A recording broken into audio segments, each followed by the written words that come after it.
Going to work could be a slog sometimes, but this workplace takes it to the extreme. Let's get into it.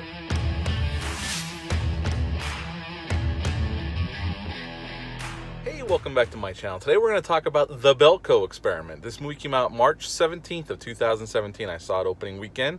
This was rated R, an hour and 29 minutes long, and it had a budget of $5 million, and upon release, it made 10 in America, and worldwide it made 11. So this movie didn't do that well, unfortunately. This movie was directed by Greg McLean. Greg McLean's mostly known for directing Wolf Creek 1 and 2, but he also did a cool alligator film called Rogue. If you've never seen it, check it out. It's a badass alligator run amok film. He also did Jungle with Daniel Radcliffe after this film, and the Wolf Creek series, and I like Greg McLean as a director. And this movie was written by James Gunn. Now, James Gunn was planning on directing this film. At the time, he didn't want to spend a couple months directing a violent film, and he was going through a divorce at the time, so he was glad he didn't direct this film. And it was brought to Greg McLean. He took the job, and this movie was produced under Orion Pictures, which had been defunct for years before this film, and now this was like their first foray back into feature filmmaking. This movie stars John Gallagher as Mike, Tony Goldwyn as Barry. Tony Goldwyn's no stranger to horror. He did Friday the 13th Part 6 in that small role. And then obviously he was in Ghost, The Last House on the Left remake, yada yada. John C. McGinley's in this film as Wendell. Andrea Arona plays Leandra, and she's Mike's girlfriend. They work at this office building in Columbia. Sean Gunn, James Gunn's brother, is in here as Marty. Greg Henry, who's a James Gunn regular, plays the voice in this film. And we only see him briefly at the end, his actual face, disfigured face.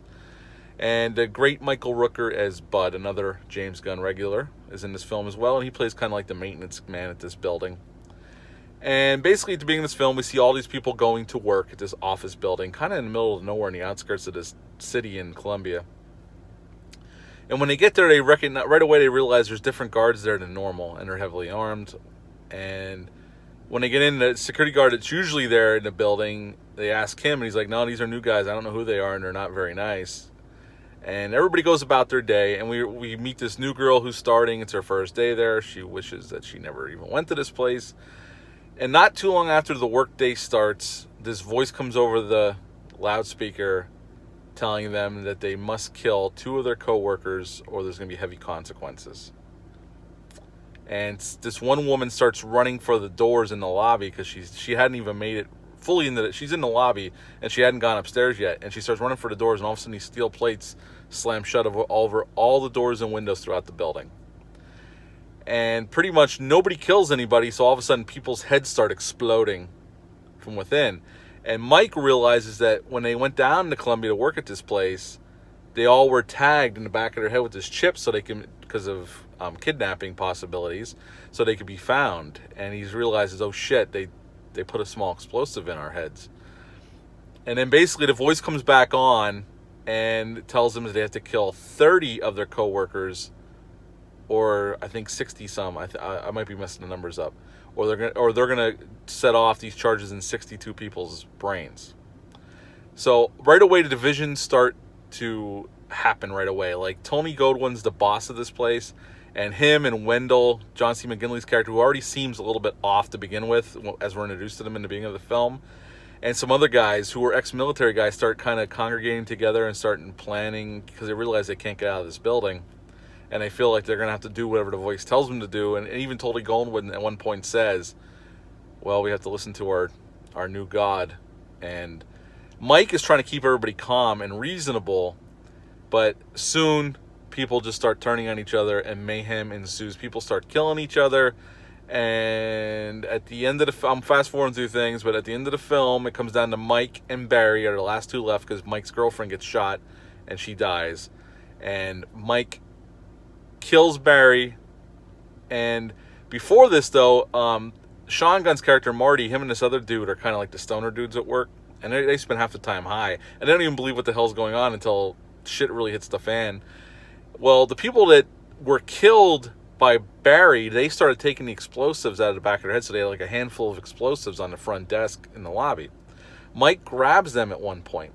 Now, once he kills Barry, all the shutters, the steel shutters, raise on the windows and doors, and these 2 guards come in and get Mike and take him to this aircraft hangar out back of the building. And this is where we meet Greg Henry, and he explains that this was an experiment, and they wanted to see how people would react and how quickly people would turn against each other. That's pretty much the gist of the film, or gist of why this corporation did this to them. And these people worked there for a year, and all of a sudden, this one day, they picked to shut the shutters and turn them against each other. And little did they know, when they took Mike in, he planted an explosive charge on each of the guards and Greg Henry's character. And he runs for the board. He sees where they were setting off the explosives, and he sets the explosives off and kills them. And he grabs a gun and kills Greg Henry. Greg Henry wasn't totally dead. He kills him and this other guy. And Mike walks out, and we think he survived. But little do we know, the camera pulls back and shows, because they say when Mike and Barry are battling out at the end of the film, and they're in this conference room, and his training video is playing in the background, and it says we have over 40 locations worldwide, and at the end of the film, they show 40 little screens of other people that went through the exact same thing, and we hear a voice saying, okay, now it's time to start part 2 of our experiment. And we don't know what that means because the film ends, knowing that Mike survived the first part, but there's more to come. Now, we've never got a sequel to this film, and we never will. It didn't do well enough to get a sequel. But is this film any good? I think it's an enjoyable little piece of exploitation filmmaking. It's pretty gory. It's very bloody. It's definitely very gory, very bloody. They don't hold back on the gore, which Greg McLean really doesn't in any of his films when there's gore involved. I mean, Wolf Creek 2 was a bloodbath. And he handles the film. The film looks nice. The acting's really good. We have a good cast here. They all do well. John C. McGinley plays crazy really well. I mean, he did in Surviving the Game as well, and here he's crazy as even before the shit hits the fan. You can tell he's out of his goddamn mind.